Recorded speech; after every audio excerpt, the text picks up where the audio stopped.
Bonjour. Hello everyone, Pantoufleee here today for a new intro video concerning the T-2020, the new Tier 8 Russian heavy tank. Is it good or not? Because it's quite expensive. It's around, 55 euros for this brand new tank. So we're gonna try to see if it's worth it or not. Let's talk about maybe the mobility first. I know it's unusual, but I want to start with the mobility anyway. So for the mobility, what you need to know about this tank is that it has pretty much the same as every single Russian tanks at tier 8. It's like the one you have on the IS-5. You're not too fast, but not too slow either. You're in an in-between, between the tank that is really slow and well armored and the tank that is not that armored, but at least that can manage to get frontline position easily. That's the first thing for the mobility. Now, for the gun, typical Russian gun as always, with the bad gun dispersion, the DPM that is low, reload time of nearly 11.9 seconds, and the average penetration. It's the gun that you have on the IS-5. It's nearly the exact same gun. For the traverse speed, everything is average, and maybe one thing, as always on the Russians, you lack of gun depression. Only 6 degrees, which can be a struggle sometimes if the terrain is not in your favor. Now, maybe the most interesting part, or at least what would make you think that the most interesting part of the tank is the turret, because it has spaced armor everywhere and also on the sides of the hull. But to answer to that question, we are gonna go straight into details with Armor Inspector.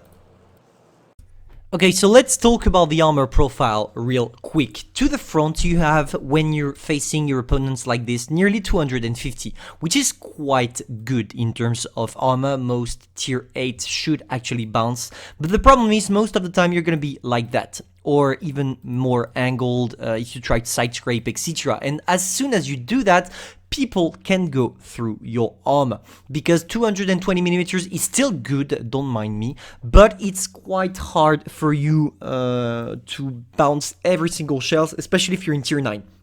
So if we sum up the whole, everybody will go through, especially if they shoot the lower part of the hull. But if they want to go for the upper part, it's simple. All tier 9s will go through, some tier 8s with high penetration and tank destroyers will go through as well, and the lower part, everybody will go through. So if you can, try to hide this. Also, be aware that this is not a weak spot. I know it looks like one, but you have 370 millimeters of armor, so easy bounce there. So yeah, be aware of that. Now on the sides, you have spaced armor here, which climbs up the armor at the front, if you're really like this, to 250 to the top part of the turret, simply because it's angled with the actual spaced armor. Also here you have 210, so your turret is actually quite strong. For the rear, everybody can go through, but no surprise here, that seems logic. And finally, if we take a look at the turret, you have several places. You have this here on the sides, the really big side cheeks of the turret, which are impenetrable.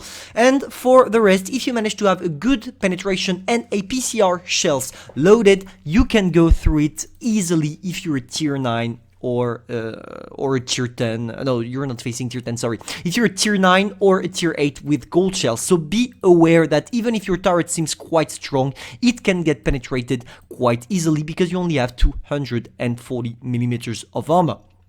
So now let's go back to the garage to show equipments real quick.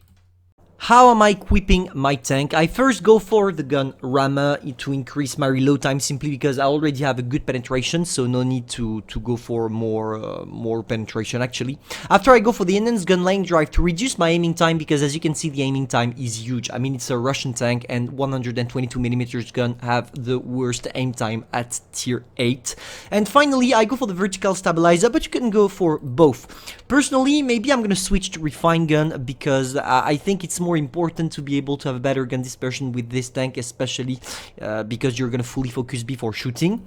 After, I go for the defense system, because I'm not gonna ram anybody. The enhanced armor simply because I could go for the improved assembly, but as I have spaced armor and you have 240 millimeters of effective armor, if I put this 4%, it can climb up to 250, 260 millimeters of armor, which will allow me to bounce more shells from tier 8, especially T-34, Karen Action 10, etc. That's why I'm going for the enhanced armor.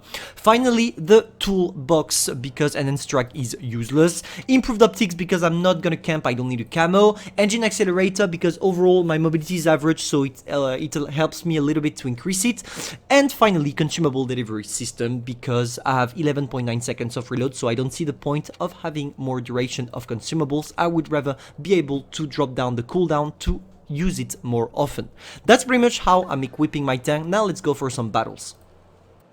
So now, concerning the play style, all you need to do is being all down, but even if you're all down, you're gonna struggle making people bounce.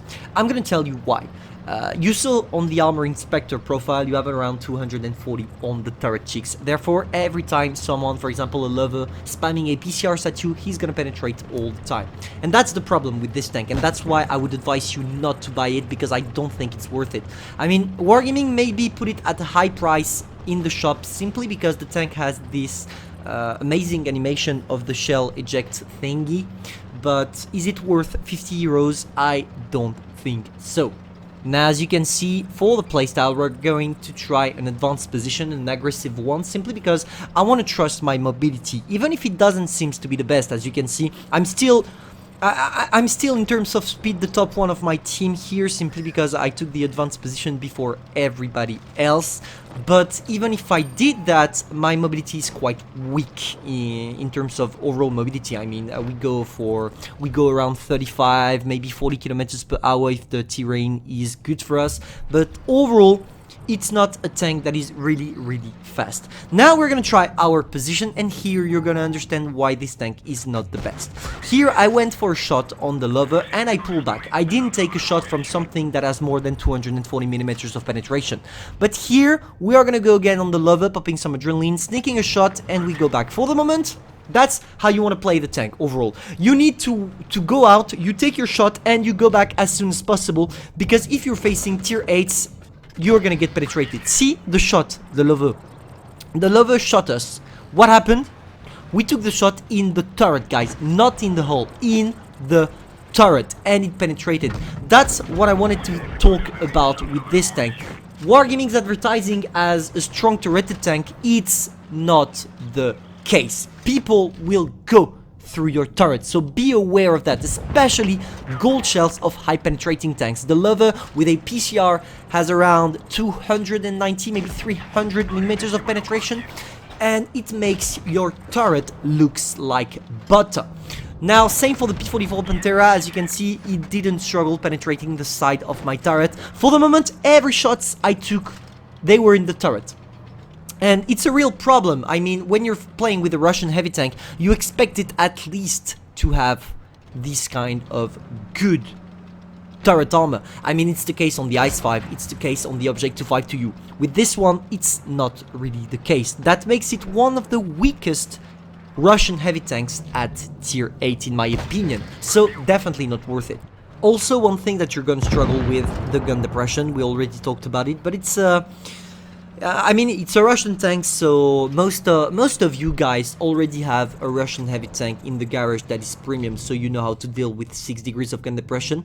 But even if you know how to deal with it, it's quite frustrating sometimes to take position you used to take with the T-34 that has 10 degrees of gun depression and not being able to do anything simply because you don't have it with your T-2020, which can be quite infuriating sometimes. Now, for overall, the tank is not worth it. I mean, it's way too expensive for its actual power, and the only one you're gonna fully bounce on your turret are tier 7s, like it's the case for this Tiger P, who is struggling. Now, for the playstyle itself, we need to move. As you can see, we're in a 4 versus 4 situation, but my team is getting outnumbered slowly. So I try a really risky move on the T-20 prototype, and I got extremely lucky that the guy bounced me. So we're gonna take that advantage. I think the Tiger P thinks I'm reloading, so he tries to come. I sneak a shot with heat shells to be sure to penetrate the side armor, because I'm expecting the Tiger P to actually push me. He knows that I'm alone, or maybe he's gonna try to get a shot on the MXAC-48 nearby. So here I'm gonna pray RNG for me to be able to get a huge alpha damage, more than 444 for 414, sorry. And we're gonna try, and yes, it worked pretty well for us. We got lucky, because if we did not manage to destroy it in one shot here, it would have killed us quite easily. That's the problem of Russian heavy tanks. 11.9 seconds of reload is a lot. Now the T-20 prototype tried a shot. I don't know yet where is he, but I know he shot, so I'm gonna try to get a quick spot to know where the guy is going. But it seems like he's not gonna come back. And as he's not gonna come back, I see my chance here. I'm gonna wait to see if I can see the FV301 to sneak a shot, and if I can't, I'm directly gonna go on the T-20 prototype. So here we go, trying to climb the hill with our bad mobility. Now also one more thing, the spaced armor on the side is not really effective. Most of the time everybody is gonna go through. It's not like a nice 8 or a nice 3 that has really effective spaced armor that can be trollish sometimes. Here it's not the case. I got penetrated by Comet. I got penetrated by FV302D, if I remember the correct name, the tier 6, because I was in a failed platoon match. And yeah, it's quite frustrating. I mean, god damn it, you're a Russian heavy tank. You should be able to bounce stuff. And here with this one, it's not really the case, except if you're really, really lucky or over-angling your armor. Now I see my chances here. T-20 prototype doesn't have the time to turn around. I go there, I sneak a shot, and here I'm gonna do the biggest mistake of my life. I see the time and I think, okay, I literally don't have time for tactic. I need to push in. If I want to try to do damage, we need to push in straight. And that's what we are gonna do. That's what we're gonna do, and I'm gonna show you real quick the armor profile of the tank as well, and where we got penetrated with the HE mark, the shell mark, sorry. As you can see, every single shots except one on the side went in the turret, and I got literally destroyed. Is that your expectations for a Russian heavy tank? No, definitely not worth it. But at least, congratulations, and my hats off to Wargaming for not making a broken Russian heavy tank once again. Because if they released a second version of the Object 252U, that would have been a struggle. And here we got completely wrecked. We got wrecked, simply no chance of bouncing. I mean, the FV301 has one of the best penetrations in the game, and the T-43 probably used either an HE shell to compete with the FV301 shell, because I took the 2 shells, or maybe a regular shell because it's easy to penetrate my tank. And now we're gonna see the end, because only 2 seconds, so we can wait for it to be finished. T-43 tries an HE, it doesn't work out, and it's the end of the battle. Battle is finished. We ended up with a pretty good game, but it was based on RNG. We got RNG lucky, because overall the tank is not really worth it. So I hope this review helped you out, knowing if you want to buy it or not. But personally, I would tell you, wait for an Object 252U, wait for an Ice 5 or something like that. I mean, the Ice 5 does the exact same job, but is really, really cheaper, because you're gonna get it 50 euros cheaper. Hope you enjoyed, and see you soon for a new review, guys.